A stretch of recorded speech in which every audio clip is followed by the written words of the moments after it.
Why do we have oral sex? In fact, even though there are fundamental evolutionary reasons, one cannot be sure at the level of consciousness. Strangely, oral sex often appears in the animal kingdom as well. For example, a male primate comes in and sniffs the female's vulva, pokes her nose, and even some monkey species sting their fingers and then sniff their fingers. Now you might say that perverted monkeys, especially in men with high libido, can even be considered innocent next to fantasies like face-sitting, golden shower. Let's look briefly at the reasons for this. 1. Are they ovulating and willing? Reproduction in mammals is a difficult process. You need to find the right ovulation time. During this period, the female's secretion is more attractive and the animals understand it instinctively. In humans, desire is implicit. Even the woman does not know the full day on the basis of consciousness, and their approach is unconscious. The fact that the female allows the male to smell and get wet indicates that he desires the other side. That's the same with people. Women want and get wet with the men they want, but of course, for social reasons, we can't meddle, and during sexual intercourse, we do this in a fantasy dimension. 2. Did he have intercourse recently?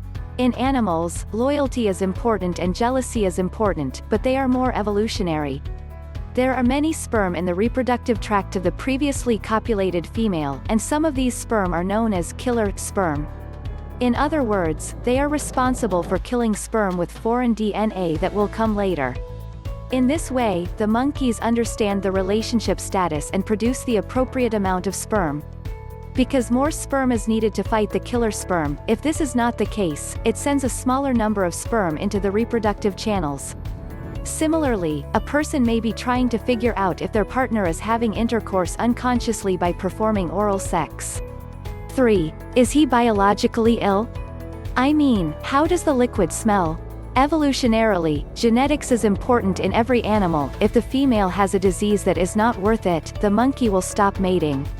In humans, smell is important too. People we don't like smell are repulsive to us, especially if the smell of genitals is repulsive. We do not prefer to have sex with that person.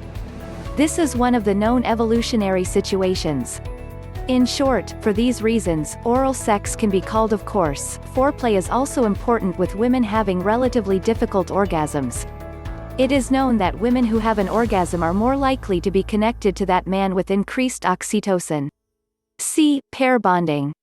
Besides these, the article, Psychology Today, compiled several articles to discuss whether oral sex is a byproduct of evolutionary impulses or just sex, pleasure. Sex is only about pleasure, summarized as follows: the man is waiting for reciprocation or because of his masked character to prove himself, or foreplay to stimulate the woman more and to orgasm does, he stated. 3. Sue is linked to pair bonding. This does not exclude the conclusion that evolutionary impulses cause oral sex. Maybe every two of them happen together and they can't quite refute each other. In short, we can say that there are both conscious and unconscious conditions involved.